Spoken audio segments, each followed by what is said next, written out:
What is going on, everybody? Welcome to another packed edition of The Gimmick. My name is Ryan, and I am the interim super middleweight junior champion of the bedroom. And we have a whole lot of exciting stuff to talk about on this week's episode because, in case you weren't aware, it's WrestleMania season, the most exciting couple of days for wrestling fans all across the world. If you're not excited about WrestleMania, you don't really care about WWE, that's perfectly fine.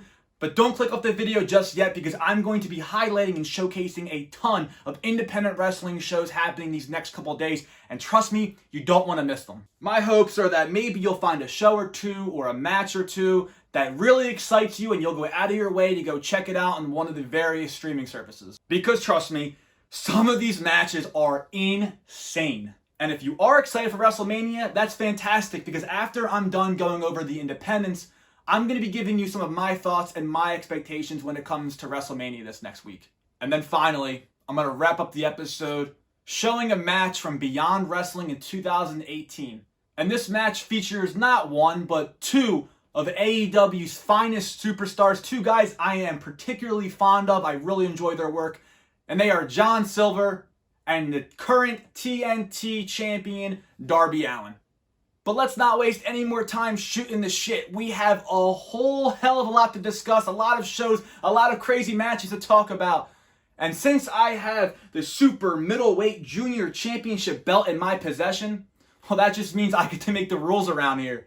And with that being said, I say we cut right to it. Let's get started on this week's episode of The Gimmick. But first, as always, let's take a look at this week's spot of the week. We good? Cool.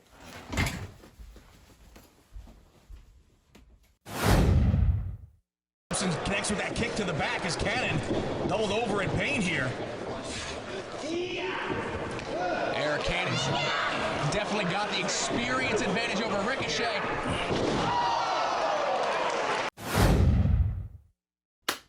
Okay, so I hope everybody is ready because now I'm going to go through the various shows that are transpiring throughout this week, and I promise you, there's a lot to digest. The major theme when it comes to the independents this year for WrestleMania weekend is we have two competing events happening at the exact same time, competing for your guys' attention. We have GCW presenting The Collective live on FITE TV, and we also have the IWTV Showcase on, of course, IWTV. So buckle up because here we go. We're starting off hot with a barn burner of a show. We got my boy Jimmy Lloyd presenting Jimmy Lloyd's D-Generation F Thursday, April the 8th at 11 a.m. We got Jimmy Lloyd himself taking on the young up-and-coming prodigy Starboy Charlie. And we also have Nolan Edwards going one-on-one against Daniel Garcia. And at 3 p.m. that same day, we have a two-day tournament featuring some of the biggest and brightest independent wrestling stars from all over the world competing for the Acid Cup.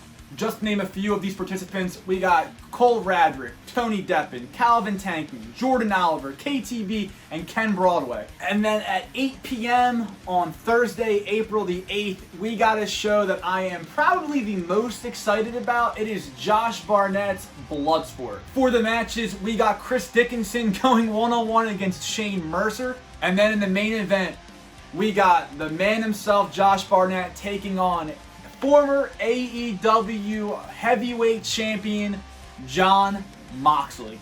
And in case you thought the night was over, you are wrong because at 11:59 we got For the Culture, and on the show we got two matches in particular that I believe could potentially be match of the year candidates for sure.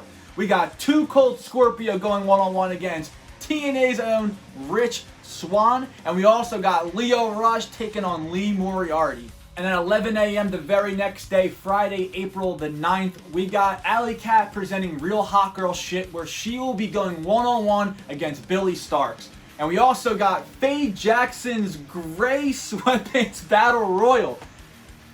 Something about those gray sweatpants, man. Those girls love the gray sweatpants. And then perhaps the biggest show of the entire weekend is going to be taking place at 8 p.m. that same day on that Friday. We got Joey Janela's Spring Break, or I guess it's now called Ricky Shane Page's Spring Break. Some of these matches are just unbelievable. We got Joe Janela taking on Chris Dickinson. Atticus Cogar taking on Masada, Lio Rush against Jordan Oliver, and the main event we got Nick Gage returning from injury to reclaim his GCW Heavyweight Championship against Ricky Shane Page. And then at 11:59 on Friday night, we got Violence and Suffering VXS presenting a show of their own. I am a huge fan of VXS. I support them wholeheartedly. I recommend and suggest everyone checks out VXS Wrestling. And as far as these matches goes, they're putting out straight bangers. We got Jimmy Lloyd against Jordan Oliver in an ace versus ace match to see who the true star of the company really is. We got Chris Dickinson going one-on-one against AEW's own Brian Cage in a hoss fight. And Lord knows it will be. We got Lio Rush going one-on-one against Loki in a dream match. And then we also got Tony Deppen going one-on-one against AEW's own Jack Evans. Holy shit, those matches are insane. And then at 11 a.m. the very next day, Saturday, April the 10th, we got Effie's Big Gay Brunch, which will feature JD Drake going one-on-one against MV Young. And we also have Effie going against Ace Perry in a, I believe I'm reading this correctly, a soul on a pole match. I don't know what that is, but I'm interested.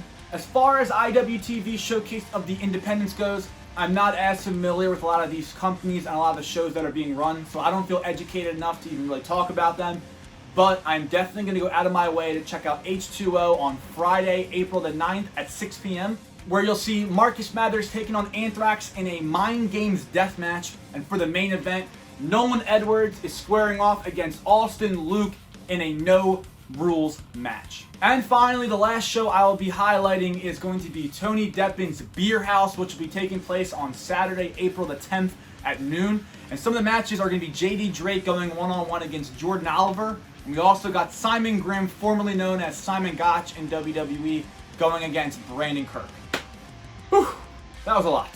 But hopefully you guys found a match or two or a show or two interesting that you're going to go out of your way to go check out. Or maybe you loved everything I said and you're going to watch every single match from every single show, which is fantastic. More power to you. But for any additional information, make sure you guys check out the description box down below. So it is now time to talk about the big dogs. It's time to talk about perhaps the biggest wrestling event that is going to be taking place this weekend. I'm talking about WWE presenting WrestleMania 37. Now, I understand the hype, the storylines, the build going into WrestleMania is a little lackluster compared to previous years, and I'm not disagreeing with you. All I'm saying is, let's cut the WWE some slack in the sense of they're working through a pandemic. They're the only thing that stayed consistent through the pandemic. So of course they're going to get hiccups. Of course they're going to write storylines for specific people, and then unfortunately they get COVID, so now plans change and you got to put somebody else in that spot now. So I'm sure it's a nightmare writing storylines. So I'm going to cut WWE a little bit of slack and say that maybe the weak build for WrestleMania this year isn't completely their fault, because these matches on paper look awesome. Before I talk about any match in particular, I want to quickly talk about the fact that WrestleMania is going to be 2 nights this year again. And I know that's sparking some level of controversy because people wanted to return back to the original format, to which I pose the question, well, is your solution making WrestleMania 9 hours again? And if your answer is no, 9 hours is entirely too long, just shrink the show down to 5 hours, I will retort back with saying, well, what's your solution then? You want to leave guys who have busted their ass through a pandemic to be left off the biggest show of the year, the biggest payday of the year? That doesn't seem very fair to me. And not to mention, I feel so valid in my opinions because I am someone that was completely screwed over because WWE decided to run a 9-hour WrestleMania. I was there live at MetLife Stadium in 2019 when I was stranded outside of the stadium with no sorts of transportation. I was in the freezing cold, the torrential downpour, and I had no cell service. I couldn't get back to the hotel because WWE didn't inform the train crew that their show was running late. So the people operating the train thought the show was over and they went home. Little did they know there's thousands of people stuck outside till 2 in the morning. I had to just hop in a random Uber and pray for my life that I didn't get killed. Thankfully, I made it back to the hotel at 2 in the morning, but with that being said, no more 9-hour WrestleMania. No more. The other thing I want to talk about is the fact that this show will be the first in over a year where WWE fans are allowed to attend a WWE event. And I can go on a whole diatribe, but I believe my feelings are the same as everybody else is watching this. We all miss live crowds. We all miss the energy, the atmosphere, the noise, just seeing people's faces in the crowd. We miss it so much. I'm so thankful we're not going to have a WrestleMania with piped in noises and I'm going to be looking at screens the whole time. It's going to be so refreshing, a breath of fresh air, and I'm sure everyone's going to want to give it 110% because they're going to be performing in front of a live crowd. As far as the matches goes, the first match I want to discuss is Drew McIntyre looking to reclaim his WWE Championship against the almighty Bobby Lashley. Now, I know this story is being written that Drew McIntyre wants to get his moment in the sun. He wants to be able to reclaim the WWE Championship in front of a live crowd because he didn't have the chance to do it last year. And I think it's a pretty compelling story, which is why I believe that this match should open WrestleMania. I want Drew McIntyre to be the first guy to walk down the ramp. I want his music to be the first music the fans in attendance will hear. He deserves that moment. I mean, think about it. The first person that walks down that aisle to get into the ring is going to get the biggest ovation. As far as my expected match of the nights go, for night one, I believe the match of the night is going to be Cesaro taking on Seth Rollins. Now, Cesaro has been a guy I've been a fan of for many years. I'm sure a lot of people feel the same way. He's super underrated. He's super talented, super innovative. He's super crisp.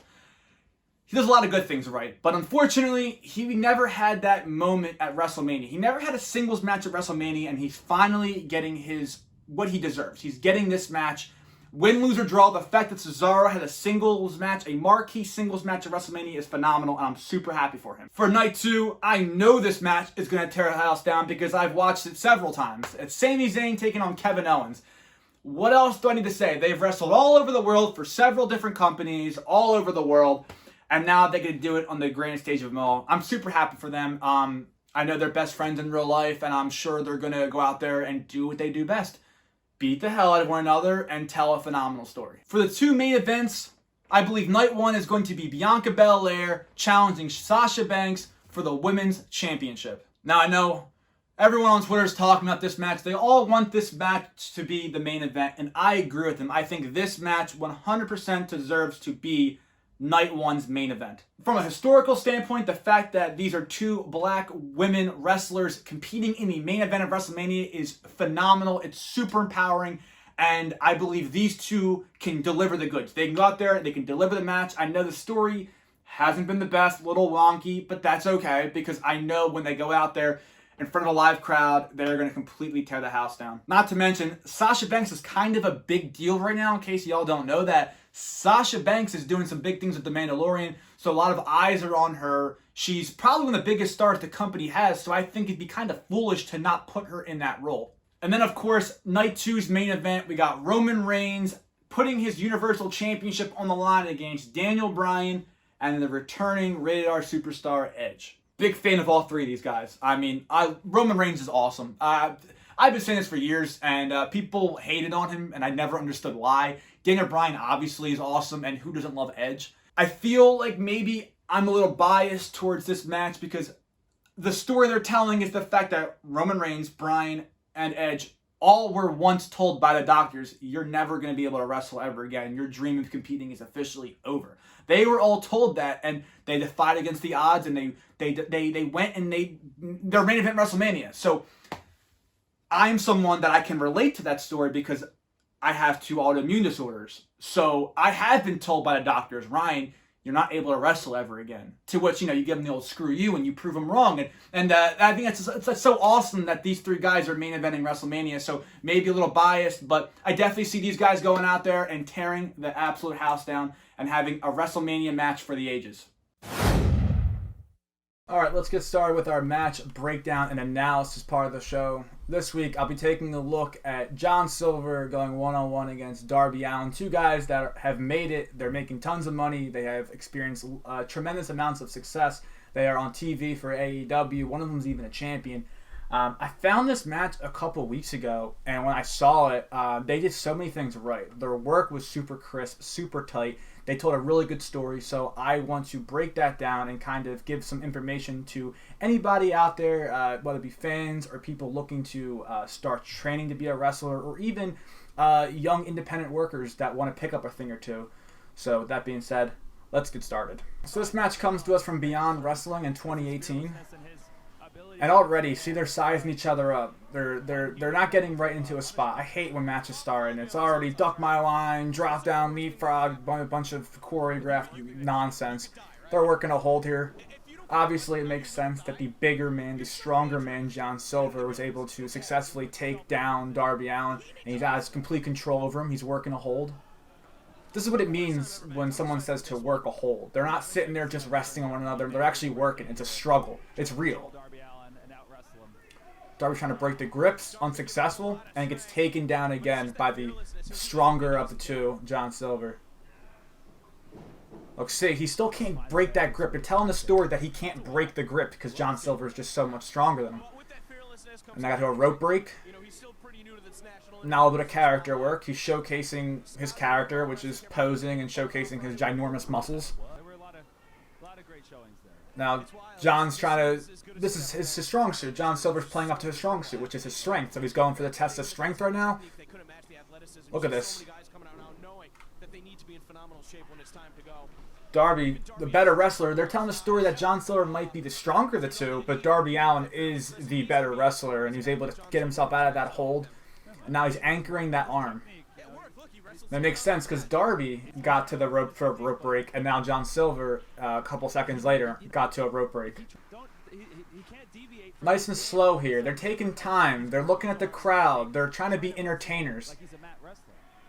This is the interesting part here. I'm pausing for a second because when I was watching this, I saw he's feeding his left arm. And who shakes with their left hands? Unless he's left-handed, but even that, I don't think left-handers shake with their left hands. He's feeding his left hand. They're playing with the crowd right here. They're having a little bit of fun. So I'm thinking to myself, all right, he's definitely getting on some kind of spot right here. And look at this. See, they're playing it up right now. They're letting the fans want it. Got right into this. Look how smooth. Super smooth. Nice pinning predicament. Once again, demonstrating that Darby Allin is the better wrestler than John Silver. John's just stronger than he is. Again, back to anchoring that arm. Teasing the submission hold, which is going to be a factor later in the match. Oh, got back to the rope break. So a third time a wrestler in the match got to the ropes, which is interesting. Again, back to the arm, trying to anchor it. This is a part of in this part of the match. It's called chain wrestling, and right there was the cutoff. What a cutoff is when the heel cuts off the babyface, and now it's no longer babyface momentum. It's now the heel is solely in charge. And now we're entering, after a cutoff, usually comes the heat. And this is where the heel gets a lot of his heat, and he applies a bunch of damage. See what I love about that, real quick. What I love about that is the fact that just because John Silver is no longer on the defense, he's no longer getting his arm attacked, he didn't forget that what just happened 30 seconds ago. His arm still hurts. So he made sure after he was laying in a couple shots in on Darby in the corner, he's in control now. He didn't forget that his arm was hurting. So he's kind of, tweaking his arm a little bit. His arm's a little bit of pain. Goes back over to the corner. Gives him a snapmare. Snapmare out of the corner. Disorienting. It's the little things. It's the little things like that. Again, making it real nice and slow. That's one thing to indie guys. Slow down. Make your stuff mean something. See when he laid that kick in, he looks at the crowd. Look how he looks at the crowd. He's an entertainer. He's performing. A lot of these guys just wrestle for themselves, to pop themselves or pop the poison in the back. Look at that. Nice reaction. They laid that strike in super stiff, and the crowd reacted, and he played it up. Fantastic. And Darby's character, where he loves the punishment, he's feeding his chest for another one. Took him right back down. Fantastic. Made it look real, made it look believable, because he's actually kicking the shit out of this dude's chest, while also playing with the crowd a little bit, which a lot of people really don't do. Could be looking for that Beal out of the corner, the Beal toss.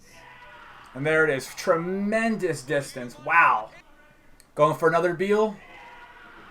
Oh my God, he got tremendous distance. Whenever you're taking a bump like that, I was always taught to pick your head up and jump up, not out.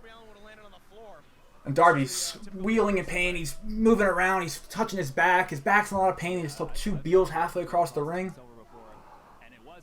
A little bit of fight now. Darby's trying to get a little fight in him. Okay. Ooh, cut right back down. Wow, they're really laying it in, man. They're really laying it in. This match is awesome. Lands on his feet. This is called a hope spot now. This is when the babyface is trying to escape the heat and have a hope. They have a little bit of a spot of hope, per se. Now Darby's on the offense for the time being until inevitably John Silver cuts him back off again. So again, Darby was in charge for a brief moment, but now John Silver is back in the heat. The hope spot's over. Once again, demonstrating his strength. The fact that he's able to lift him with one arm. And that's awesome. Darby takes such great bumps. He's tremendous, man. He's so good. 2 and a kick out. Nice and tall. He kicked out and he got somewhere. He was able to roll over on his stomach. Real nice and expressive. He's feeding his head for everyone to see that he's still in this. Again, it's the little things. It's the little things people don't pick up on. Okay? Nice. And once again, right back to that submission, the one they teased earlier. So he was anchoring the arm earlier in the chain wrestling when he kept doing all of his fancy chain wrestling to the arm. And now we're getting to a point now where he's trying to... People saw it already, so they were able to identify that this is one of his moves, and he's going for it again, and again to the bottom rope again, getting a rope break, which is interesting. Keep telling that story. Nice, back to being cut off again. Once again, cut off. Again on those ropes, Silver working it to his advantage. You hear the heavy gasps now. Yeah. Might be looking for that tower hacker bomb. Oh man, Oh, what a counter! that was fantastic, fantastic. Darby gets him down. Ooh. Super kick. Darby's so good at feeding things. He's able to get to the middle rope, take a knee to the back of the head, and a German. Nice. Man, they're really laying their shit in, man. That's some good stuff right there. If you're gonna kick someone, kick them, and don't stop your leg, because see how he was able to really lay in that strike in the chest. He didn't have to smack his leg. He kicked him so hard it made a noise in on itself. He didn't need to slap his leg. And Darby's still kind of squealing in pain. He's getting somewhere. He's moving. He's still selling, though. Look at these strikes, man. Jesus. Disgusting kicks to the chest. Getting smacked across the face here. Oh, man. Jeez. One smack of his own. They're trading shots back and forth. He blocks that one. His arm that was injured earlier. Oh, pinning predicament. 1, 2. Oh. 1, 2, 3. Nice. Nice. See, which makes sense why John Silver was predominantly on the offense for the majority of the match. There was no big comeback. There was no... And John Silver getting up, he's like doing the 2. He's in disbelief. He was in control the whole match. How did he let the match slip from his fingertips? That's one thing. The roll up out of nowhere. If you're gonna do a roll up out of nowhere, it needs to be like that, where he's getting his ass kicked the entire match and he still squeaks it out. He still is able to pick up the win. Because then after watching this dude get his ass beat for however many minutes, and then Darby Allin comes back, hits a bunch of dives, a bunch of moves and stuff. Well, then you're not really in that much pain, dude. You know what I mean? You're fine. You're obviously not that hurt. But he was able to just get out of it by the skin of his own teeth. Just really good work right there. He's still selling. He's not like, oh, I'm fine. That was fun. No, he's still selling. He's still got his ass beat. His mouth's wide open. Okay, and John Silver. Nope. Gives him more shots. Thank God.